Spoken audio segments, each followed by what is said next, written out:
Thank you. We just met with brave women and men that are engaged in civil society work inside Syria and outside Syria, all Syrians, different background, different ages, different political ideas. This morning and today, all saddened together with us by the news of a horrible attack in Idlib. Chemical weapons as the worst of the war crimes, and whoever is responsible for that must be held accountable.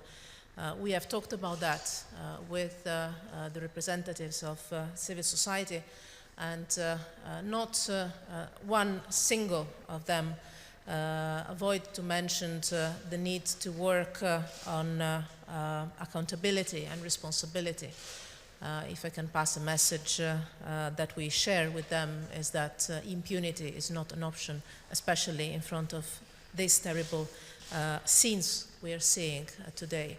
And maybe it is not by chance that exactly when the international community, 70 different countries and organizations come together to try and build peace, supporting the UN mediation in Geneva, gathering funds for the humanitarian support and looking at the future and how the international community can support the Syrians as they build the future of Syria.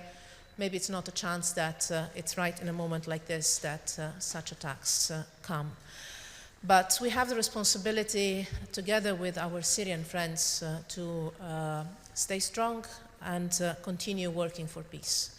This is what they do. I'm always impressed by the strength, the hope, the capacity to look at the future and to unite that Syrian people show beyond the people that represent them, even in the talks. I leave that to Staffan.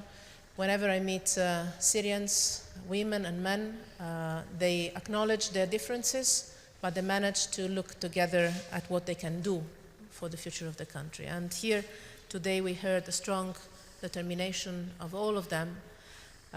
First of all, to build together the future of Syria, take it in their hands, refuse violence of any kind, and guarantee that the future of Syria respects diversity and unity.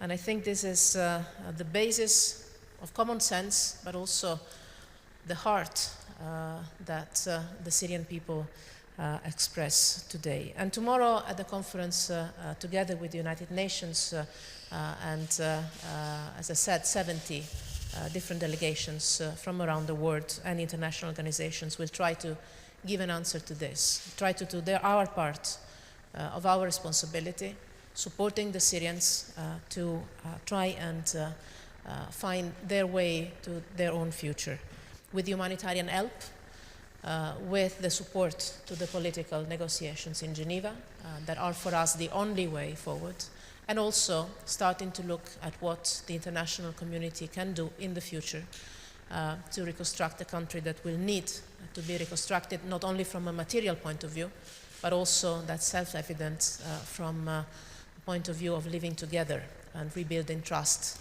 and the capacity to look at each other without hate in each other's eyes. From what I've seen, the people of Syria are ready. The international community is ready. I hope that this political solution can be found or at least started so that we can all offer a dignified present and future for all Syrians, inside and outside of Syria. Thank you.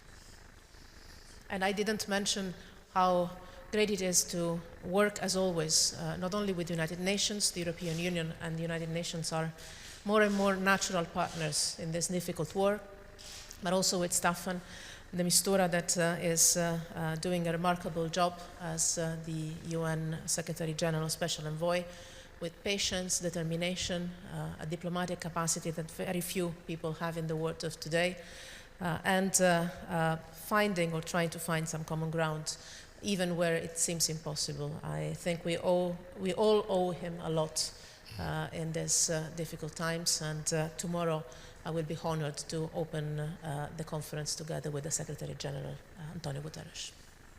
Thank you very much.